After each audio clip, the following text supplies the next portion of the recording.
মাই last থেকে আমি বড় কোশ্চেন দিয়ে দিয়েছি। স্টিল আই রাইস থেকে বড় কোশ্চেন দেওয়া হওয়ার হয়ে গেছে, তাই তো? মাই লাস্ট থেকে আমরা আজ 2 নম্বর কোশ্চেন লিখব।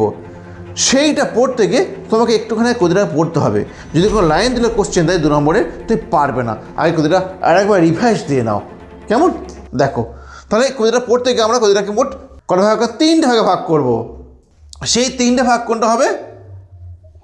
1 থেকে 19 পর্যন্ত একটা ভাগ হবে, 1 থেকে 19 পর্যন্ত একটা ভাগ হবে, কেমন? এই 1 থেকে 19 লাইন পর্যন্ত যে ভাগটা আমি করব, সেই ভাগটাতে কী আছে, কার সম্পর্কে লেখা আছে, আগে সেটা জানবো। তারপরে দ্বিতীয় ভাগটা করব 20 থেকে 46। এই 20 থেকে 46 বা কী আছে? রানীর কোয়ালিটি আছে, রানীর কী কী গুণ ছিল সেগুলো আছে।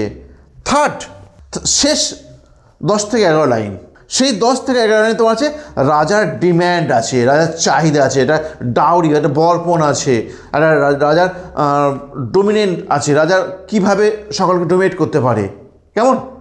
তার কথাই বলা আছে। স্টার্ট করি আমরা তাহলে, কেমন? তাহলে এই ইমেজটা কার সম্পর্কে আছে বলতে পারো কেউ? এটা কার সম্পর্কে? এই ছবিটা দেখে বলছে লাস্ট ডাচেস। এটা হচ্ছে ইমেজটা কার সম্পর্কে? লাস্ট ডাচেস, কেমন? এই ইমেজটা কোথায় ছবিটা টাঙানো ছিল? আরে দেওয়ালে। দেখে মনে হচ্ছে খুব সুন্দর, মানে বেঁচে আছে মনে হচ্ছে। লুকড অ্যাজ ইফ অ্যালাইভ, দেখে মনে হচ্ছে না জীবিত আছে। সেটা কাকে দেখাচ্ছিল, কে দেখাচ্ছিল? এই তো আমাদের ডিউক দেখাচ্ছিল। কাকে দেখাচ্ছিল? কাউন্টস মেসেঞ্জারকে, কেমন? এই কাউন্টস মেসেঞ্জার রাজার আবার বিয়ের সম্বন্ধে এসেছে।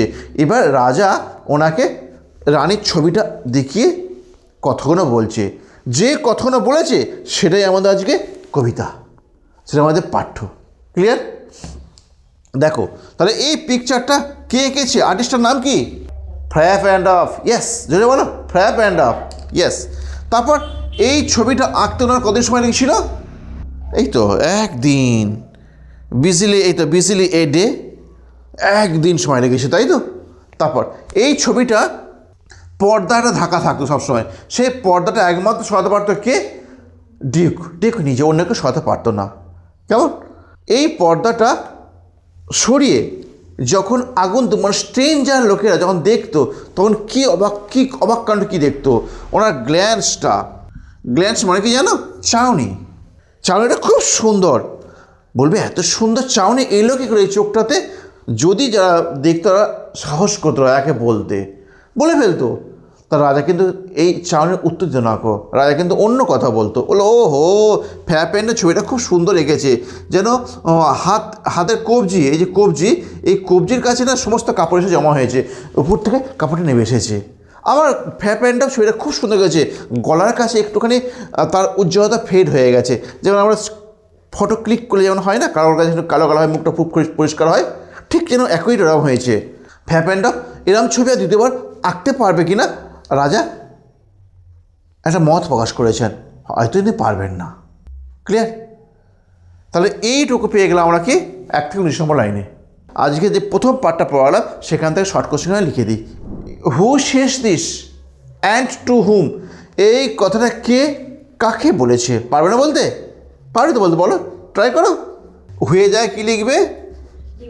দি ডিউক অফ ফেরেরা শেষ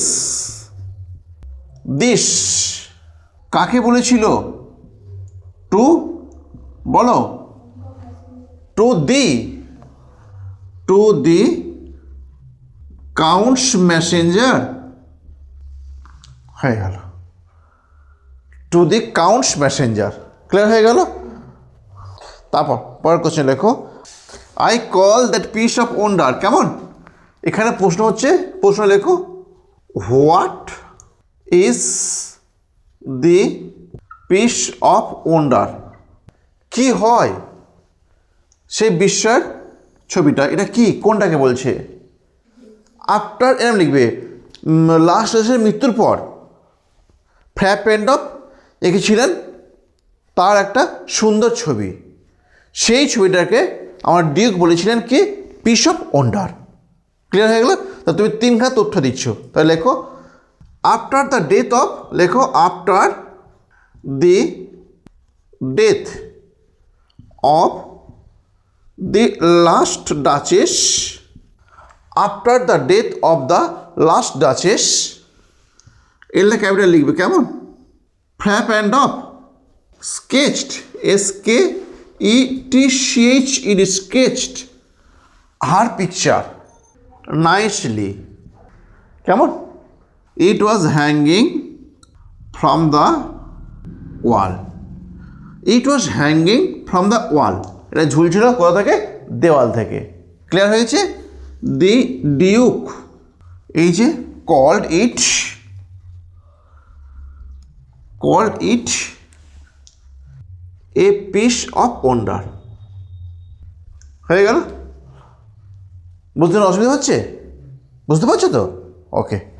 তারপর উইল ইট প্লিজ ইউ, এটাকে তোমাকে খুশি করে, সিট বসো, অ্যান্ড লুক অ্যাট হার, এবং তার দিকে তাকাও।